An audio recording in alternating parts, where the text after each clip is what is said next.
Hey there, and welcome back to the channel. My name is Andy, and today we're going to be tackling a question that's on a lot of people's mind. Should I invest or should I pay off my debts? It's a pretty tough decision, especially if you don't have the necessary financial knowledge in order to know exactly what to do.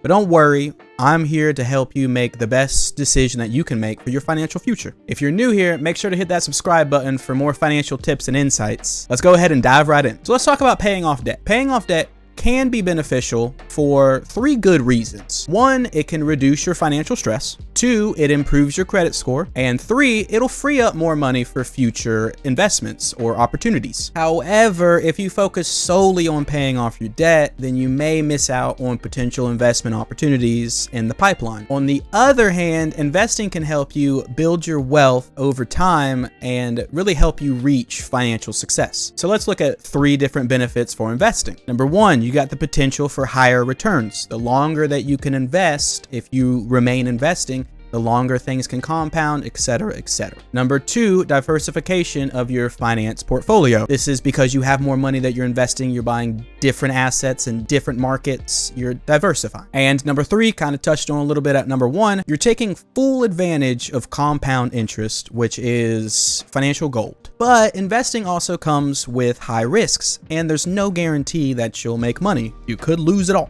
So how do you or we or I decide to pay off debt or invest? Here are some factors that you should consider before making a final decision. Number one, look at the interest rates. Compare the interest rate on your debt to the potential return on an investment. If the interest rate on your debt is higher than the potential return of your investment, then you want to go ahead and pay off the debt. So if you have like a credit card, for instance, at 22, 24% APR, and the stock market, you can usually benchmark about 8%. Yeah, you want to go ahead and pay off your credit card debt. I know a lot of people think is a no-brainer. Some people don't know that though. So yes, prioritize high interest debts and use, really you want to be conservative, maybe a 6% compound interest rate for your portfolio. Number two, you got to consider your risk tolerance. Not everybody has the same risk tolerance. Younger people will be more open to just funneling their money into high risk, high reward situations because they understand they have a lot more time to make more money. Older people are usually quite the opposite. They understand that their time horizon is lessening and lessening, so they want to keep that money. They don't want to take the high risk. So you have to ask yourself, are you comfortable with the risks associated with investing? If not, then paying off the debt would be a safer option and probably the option that really calls to you. And number three, you got to look at the time horizon. Kind of touched on it a little bit already, but how long do you have before you need the money? If you have a short time horizon, then the best bet is going to be paying off your debt. If you have a long time horizon, then invest and take risks. Get out there, try to be something, try to make something different, you know? So I know if you're on this channel, you probably have seen other financial influencers, content creators, whatever you want to call them. And a lot of times it seems like there's only one right answer here, right? It's either I should invest or I should pay off debt. And there is no in between, which is crazy to me because finance is the gray area of numbers and markets and everything like that. So there needs to be an in-between, and trust me, with paying off debt and investing, there is an in-between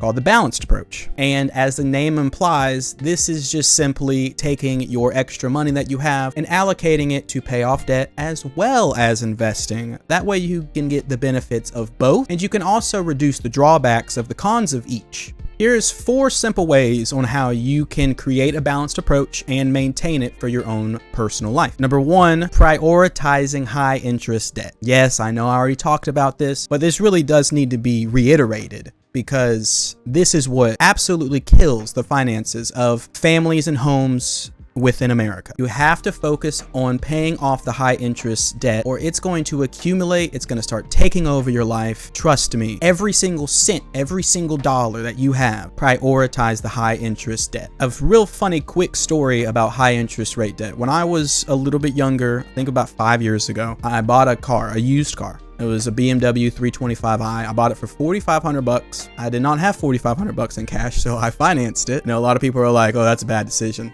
You got to do what you got to do when you don't have a car, to be honest with you. But anyway, back then I had a really bad credit score. My car loan was about 14%.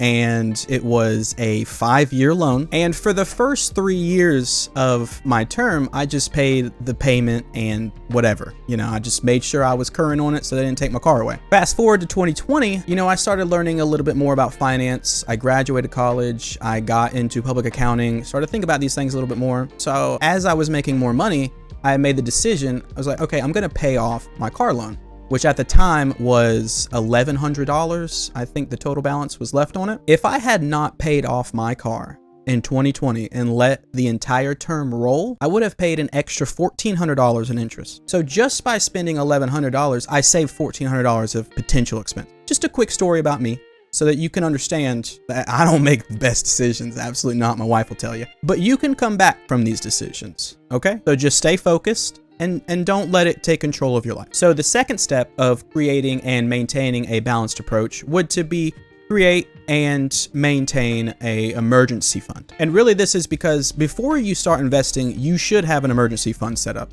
Anywhere, depending on your family size, depending on if you have a wife or kids, people that rely on you, probably anywhere from 3 to 6 months of your expenses, you should have in a savings account sitting there just in case anything goes absolutely left. Okay, and the third step to implementing a balanced approach would to be taking advantage of your employees' match. A lot of employers out there offer matching, whether it's a 401k, IRA, 403b if you're nonprofit, whatever. What you want to do is you want to take at least the match, because if your company offers 4% matching contributions, that's essentially just 4% raise, just from working. That's extra free money.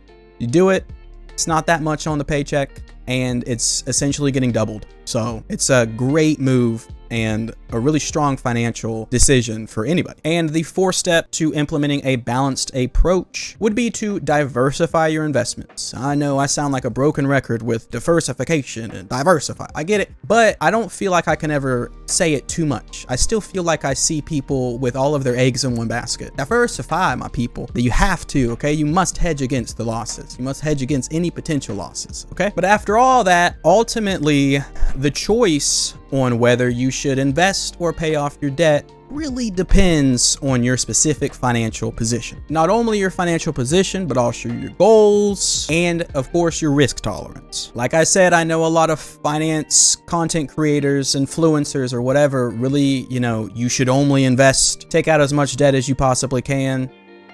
Maybe, depends on the situation, really. You really don't know.